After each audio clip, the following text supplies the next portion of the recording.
1971 वो साल जिसे दुनिया हमेशा याद रखेगी।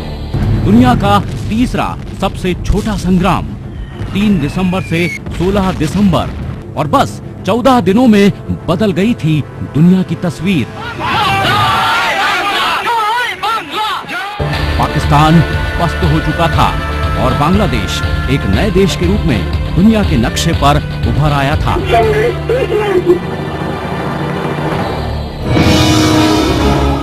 युद्ध कई मायनों में ऐतिहासिक रहा। कहीं मुट्ठी भर जवानों ने हजारों को धूल चटा दी, तो कहीं समंदर के सिकंदरों ने दिखाया दम।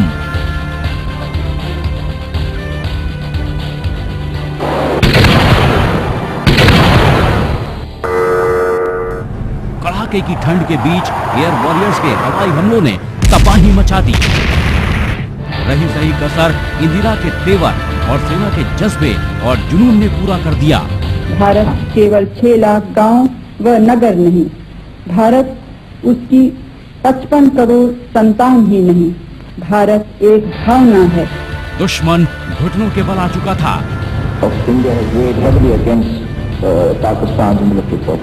और इसके बाद हुआ दुनिया का सबसे बड़ा सरेंडर।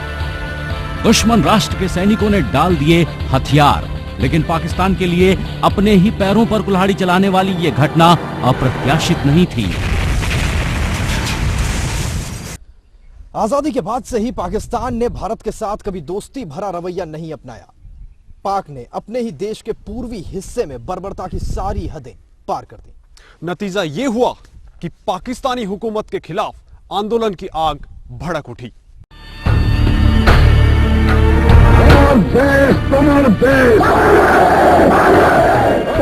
बांग्लादेश लिबरेशन की चिंगारी उस वक्त उठी जब उर्दू को राष्ट्रभाषा घोषित किया गया। पूर्वी पाकिस्तान में ज्यादातर लोग बांग्ला भाषी थे और जब उर्दू को राष्ट्रभाषा घोषित किया गया तो पूरे बांग्लादेश यानी कि तत्कालीन पूर्वी पाकिस्तान में आंदोलन की आग भड़क उठी। 1970 में एक गलत राजनीतिक फैसले ने बांग्लादेश की आजादी की लड़ाई को लड़ने की एक और बड़ी वजह दे दी। ये फैसला पीपीपी के नेता जुल्फिकार अली भुट्टो का था। पूर्वी पाकिस्तान की अवामी लीग पार्टी ने 313 सदस्यों वाली पाकिस्तानी संसद में 168 सीटें जीतकर सरकार बनाने का दावा ठोक दिया। अवामी लीग के नेता शेख मुजीबुर रहमान का ये दावा भुट्टो को रास नहीं आया। पाकिस्तान मतलब पंजाबी मुसलमान, खान, पठान, ये बंगाली लोग कहाँ से आ गए? बहुमत अवामी लीग को मिला था, मगर उनको ये गवारा नहीं गुजरा कि कोई बंगाली आदमी पाकिस्तान का प्राइम मिनिस्टर बने। पाकिस्तानी सेना और भुट्टो ने मिलकर शेख को सत्ता सौंपने से न केवल इनकार कर दिया, बल्कि सेना को पूर्वी पाकिस्तान की सड़कों पर उतार दिया। इसका नतीजा ये हुआ कि पाकिस्तानी सेना ने पूर्वी पाकिस्तान में बर्बरता की सारी हदें पार कर दी। सेना ने चुन चुनकर बांग्ला भाषियों को मौत के घाट उतारना शुरू कर दिया।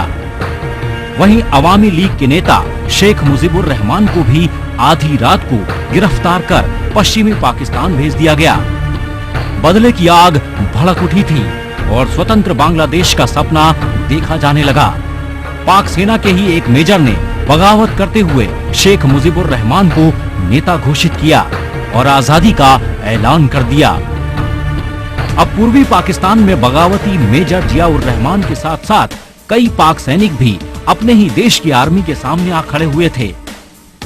मुक्ति वाहिनी सेना के नाम से गुरिल्ला संगठन बनाए गए और उन्होंने पाक सेना पर हमले शुरू कर दिए। पूर्वी पाकिस्तान में बांग्ला भाषियों पर हो रहे अत्याचार, कत्लेआम और वक्त की नजाकत को देखते हुए भारत ने भी मुक्ति वाहिनी सेना को ट्रेनिंग में मदद की। इधर पाक सेना की कार्रवाई से बचकर भागे करीब 10 लाख शरणार्थी भारत पहुंचने लगे। सबसे बड़ी जो मुश्किल हिंदुस्तान को आई थी वो थी 10 मिलियन जो रिफ्यूजी बांग्लादेश से निकलकर हिंदुस्तान में आ गए थे। तो इतने लोगों को यहाँ पर हिंदुस्तान में रखना और उनकी परवरिश करनी या उनको खिलाना पिलाना हिंदुस्तान के लिए बहुत मुश्किल था। वहाँ के जो लीडरशिप थी, वो भी जो इधर आगे भाग के वो चाहते थे कि हम उनकी मदद करें, क्योंकि पाकिस्तान की तरफ से उधर उनके ऊपर बहुत ज्यादा जुल्म हो रहे थे। तत्कालीन प्रधानमंत्री इंदिरा गांधी ने बार बार दुनिया से अपील की कि वो पूर्वी पाकिस्तान के दर्द को समझें, लेकिन दुनिया ने उनकी इस बात को अनसुना कर दिया। 27 मार्च 1971 को भारत ने जिम्मेदार राष्ट्र होने के नाते पूर्वी पाकिस्तान को अपना पूरा समर्थन दे दिया। भारत इस बात को समझ चुका था कि पूर्वी पाकिस्तान में हो रहे कत्लेआम को सिर्फ शक्ति से ही रोका जा सकता है। नवंबर 1971 तक ये साफ हो चुका था कि भारत और पाकिस्तान के बीच युद्ध तय है। 23 नवंबर को पाकिस्तानी राष्ट्रपति ने सेना को हमले के लिए तैयार रहने का आदेश दे दिया और इमरजेंसी की घोषणा कर दी। पाकिस्तान युद्ध की पूरी तैयारी कर चुका था और 3 दिसंबर की शाम वो हुआ जिसका अंदेशा भारत को पहले से था। शाम 5:30 बजे पाकिस्तान ने भारत पर हमले के आदेश जारी कर दिए। 3 दिसंबर 1971 को शाम 5:30 बजे पाकिस्तानी एयरफोर्स को आदेश मिलता है कि भारत पर अटैक करना है और कुछ ही देर में PAF लड़ाकू जहाजों के साथ भारत पर हमले के लिए तैयार हो गई। रणनीतिक रूप से पाकिस्तान भारत के खिलाफ हवाई किलेबंदी करना चाहता था, लिहाजा शुरुआत में एयरफील्ड्स को निशाना बनाया। लड़ाकू जहाजों ने सरगोधा से उड़ान भरने के बाद ठीक 5:45 पर अमृतसर एयरबेस पर बम बरसाने शुरू कर दिए। ठीक 5 मिनट बाद श्रीनगर एयरबेस भी निशाने पर था। 5:53 तक पाकिस्तानी एयरफोर्स ने पंजाब के फरीदकोट एयरबेस पर भी हमला बोल दिया और P-35 रडार को नष्ट कर दिया। ताबड़तोड़ हमले जारी थे। पाकिस्तानी एयरफोर्स ने अब अंबाला, आगरा, हलवारा, बीकानेर केनाल, जैसलमेर, जोधपुर और बाड़मेर के उतरलाई एयरबेस पर बम बरसाने शुरू कर दिए।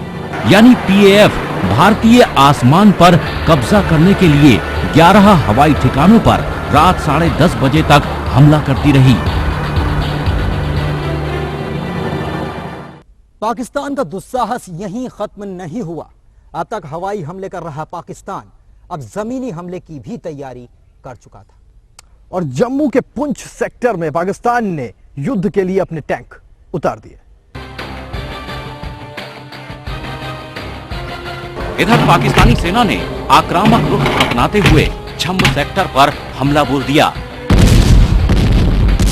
लेकिन भारत का रवैया यहां आक्रामक न होते हुए रक्षात्मक रहा और छम्ब गांव पर पाकिस्तान ने कब्जा कर लिया था। पाकिस्तानी सेना यहां से जम्मू की तरफ बढ़ चुकी थी। सफलता से उत्साहित पाकिस्तानी कमांडर टिक्का खान ने एक और ब्रिगेड को साथ में लिया। अब बारी भारत की थी।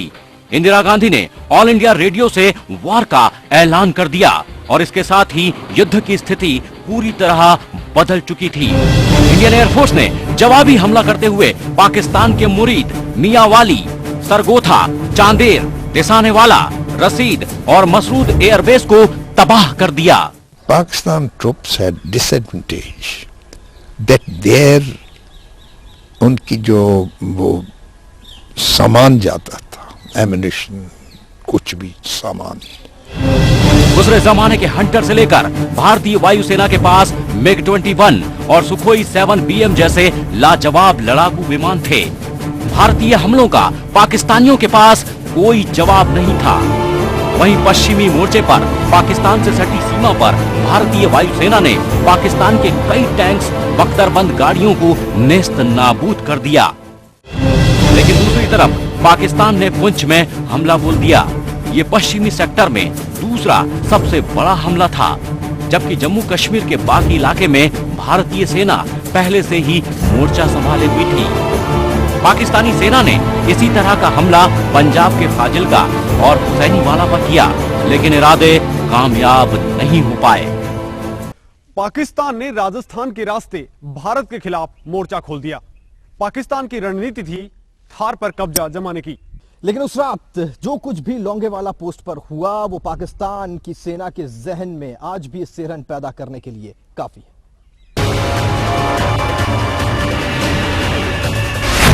1971 के युद्ध को भारत अपनी जीत तो पाकिस्तान अपनी शिकस्त के रूप में ही याद नहीं रखेगा, बल्कि ये युद्ध ऐसा युद्ध था जिसमें कई अभूतपूर्व घटनाएं घटी थीं और इसी वजह से ये युद्ध बाकी दुनिया के लिए भी हमेशा के लिए सबक बन गया।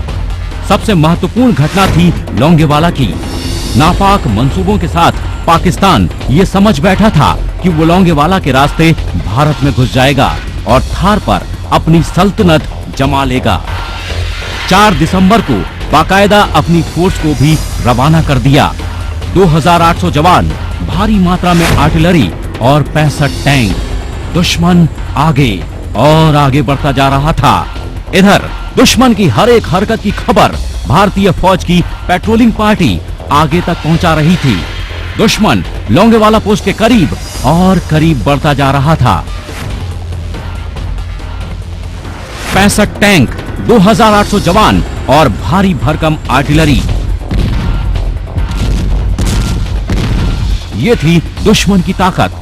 लेकिन जवाब में दुश्मन से लोहा लेने के लिए उस वक्त पोस्ट पर मौजूद थे केवल 120 जवान। लेकिन पोस्ट पर मौजूद मेजर कुलदीप सिंह चांदपुरी ने एक पल के लिए भी कदम पीछे हटाने के बारे में नहीं सोचा। ये वो वक्त था जब 1971 की जंग में एक इतिहास रचा जाने वाला था। पाकिस्तान ने शायद ये सोचा था कि इस रूट पे अगर हम जाएंगे तो हमें एक्सपेक्ट नहीं करेंगे, हम उनको सरप्राइज करेंगे और हम सीधे टैंक्स वगैरह लेकर जाएंगे तो इन्फेंट्री को ओवररन कर लेंगे। दुश्मन सेना लोंगेवाला पोस्ट को चारों ओर से घेर चुकी थी। खुला आसमान और मुश्किल हालात, लेकिन अपने 120 जांबाजों के साथ मेजर चांदपुरी तैयार हो चुके थे दुश्मन सेना से लोहा लेने के लिए। मेजर ने एयर सपोर्ट भी मांगा, लेकिन नजदीकी एयरबेस पर हंटर प्लेन थे जो रात को उड़ान नहीं भर सकते थे। वक्त था रात के 12:30 बजे। दुश्मन पोस्ट को घेर चुका था। रात 3 बजे पाक फौज के ब्रिगेडियर तारिक मीर ने हमले का आदेश दे दिया और घमासान शुरू हो गया था।